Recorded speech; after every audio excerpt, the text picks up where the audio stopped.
AI visual के माध्यम से बताई जाएगी सिंधु सभ्यता की कहानी। मध्य प्रदेश में दूसरी और रीवा में पहली बार होगा कार्यक्रम। सिंधी समाज के संस्कृति और संघर्ष को जान सकेंगे युवा।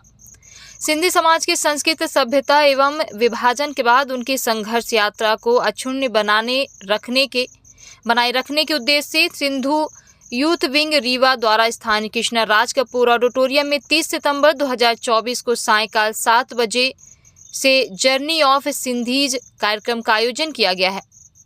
कार्यक्रम के आयोजक सिंधु यूथ विंग के संरक्षक सचिन डुडानी ने बताया कि उक्त कार्यक्रम में प्रमुख कहानीकार एवं लेखक मोहित सेवाड़ी बॉम्बे से अपनी 20 सदस्यीय टीम के साथ रीवा आएंगे और कार्यक्रम को प्रस्तुत करेंगे। इस अद्भुत कार्यक्रम में संगीत और दृश्यों के माध्यम से विभाजन के बाद अपनी जन्मस्थली को छोड़कर देश के विभिन्न स्थानों में पुनर्वास के दौरान किए गए आर्थिक, सामाजिक एवं व्यापारिक संघर्ष का चित्रण किया जाएगा। एआई विजुअल्स के माध्यम से जर्नी ऑफ सिंधीज की कई अनूठी जानकारियों पर प्रकाश डाला जाएगा।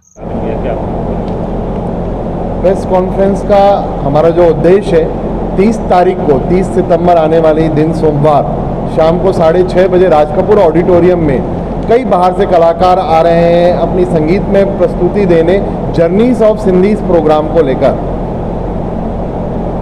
क्या कार्यक्रम आयोजित होने हैं?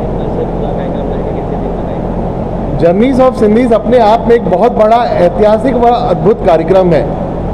3 अगस्त को इसकी शुरुआत हुई है मुंबई में, जिसको national council for the promotion of education government body की मिनिस्ट्री ने उनको वहाँ पे कोऑपरेट किया और वर्ल्ड फेडरेशन जो सिंधी लैंग्वेज पे एक वर्क करती है उनके माध्यम से पहली बार बॉम्बे में 3 अगस्त को कार्यक्रम आयोजित हुआ। कार्यक्रम की ऐतिहासिक सफलता को बॉम्बे में देखते हुए पिछले कई दिनों से बड़े शहरों में लगातार कार्यक्रम चल रहा है। रीवा में ये एमपी में अपने रीवा में नियरेस्ट जो हुआ है भोपाल, उसके बाद रीवा में हो रहा है ये कार्यक्रम जो 1.5 घंटे का होगा। एआई विजुअल टेक्नोलॉजी के माध्यम से होगा। एआई विजुअल जो होता है उसमें अपन को जो चित्र पीछे दिखाए जाएंगे वो अपन महसूस करेंगे कि वो हमारे सामने हो रहा है सब कुछ। उस 1.5 घंटे के कार्यक्रम में अपन को ऐसा महसूस होगा कि हम स्वयं उसके अंदर, हमें एक फीलिंग आएगी कि हम उस कार्यक्रम के अंदर खुद बैठे हुए हैं। जितनी चीज़ें बताई जा रही हैं, बाहर से जो बड़े बड़े कलाकार आ रहे हैं संगीत में गाथा के साथ पूरे कार्यक्रम की प्रस्तुति देंगे। अपना ये दिखाना और बताना जी, आज की जो हमारी युवा पीढ़ी है, युवा पीढ़ी को हमारी संस्कृति, हमारी दोहर, यहाँ हमारे बड़ों ने जो हमारे बड़े आपके पेरेंट्स थे हमारे, उन सब ने कितने त्याग दिए। सन 1947 में विभाजन के दौरान हमने अपना सब कुछ त्याग कर जन्मभूमि, अपनी मातृभूमि, अपनी रोजी रोटी, जितनी भी हमारी वहाँ पे जीवन यापन करने की लेके चीज़ें थी सिंध को हम लोग सब छोड़कर पूरे भारत को के लिए त्याग कर वहाँ पर आए। हमारे जो बड़े बुजुर्ग हैं उन्होंने कितने यहाँ पे संघर्ष किए और कैसे जीरो से, बिल्कुल खाली हाथ आए थे वहाँ से, कैसे जीरो से उन्होंने मेहनत कर नौकरियाँ कर मजदूरियाँ कर काफ़ी सारे संघर्ष कर आज सिंधियत की, सिंधी समुदाय की भारत में नहीं पूरे विश्व में एक जो अलग पहचान बनाई है। तो आज युवाओं को उसको महत्व पता होना चाहिए। आज की युवा पीढ़ी घर में माँ बाप की कोई कद्र नहीं करती है, घर की कई सारी चीज़ों की ऐसी कद्र नहीं करती है। आज दिखावे के ज़माने में जहाँ युवा पीढ़ी भटक रही है, तो उनको ये सारी चीज़ें बताने के लिए कि कितने संघर्ष के बाद आज हमारे समुदाय का पूरे जब भारत में नहीं पूरे विश्व में नाम है, इस कार्यक्रम का मेन उद्देश्य है। जो हमारी संस्कृति है, धरोहर है, यहाँ देश आंदोलन में किन किन हमारे बड़ों ने कितने योगदान दिए, जैसे हेमू कलानी है, महाराजा दाहिर सेन है, जैसे महारानी लक्ष्मीबाई लड़ी थी तो उनकी पत्नी महाराजा दाहिर सेन की पत्नी भी लड़ी थी देश की आज़ादी के लिए।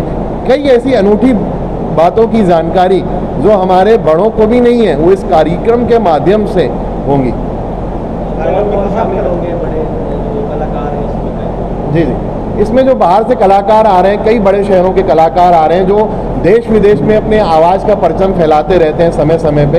इसमें मोहित सेवानी मेन लेखककार हैं इस पूरे कार्यक्रम के और स्टोरी टेलर हैं, वो मेन रहेंगे। उनके साथ उनकी काफ़ी सारे टीम आ रही है। शुभम नाथानी आ रहे हैं भोपाल से, बॉम्बे से कई सारे म्यूज़िक डायरेक्टर और म्यूज़िक कंपोज़र आ रहे हैं। बाहर से पूरा इसका साउंड सिस्टम और स्क्रीन्स बुलवाई गई हैं क्योंकि उस क्वालिटी के यहाँ पे साउंड सिस्टम अवेलेबल नहीं है। जबलपुर से पूरा जितना भी इसको प्रदर्शन करने के लिए अत्याधुनिक उपकरणों का उपयोग किया जा रहा है, सारे जबलपुर से आ रहे हैं उपकरण। ये रीवा पहली बार बिल्कुल, ये रीवा में पहली बार हो रहा है और कहा जा सकता है एमपी में भी पहली बार हो रहा है। एमपी में सबसे पहले हम ही लोगों ने इसकी शुरुआत की थी। वो तो क्या है कि इनका होम टाउन है मोहित शेवानी का, जो इस कार्यक्रम को प्रस्तुत करने में प्रमुख भूमिका निभाते हैं। तो उन्होंने अपने होम टाउन में एक बार सोचा कि हम कर सकते हैं ये कार्यक्रम, तो उन्होंने किया। नहीं तो ये कार्यक्रम जो हुआ है, आप देख सकते हैं कि मुंबई में ये कार्यक्रम पहली बार जो हुआ 3 अगस्त को हुआ, उसके बाद 2 सितंबर को वडोदरा में हुआ। लगातार ये 8 ऐतिहासिक सफलताओं के बाद अपने एमपी में रीवा में हो रहा है।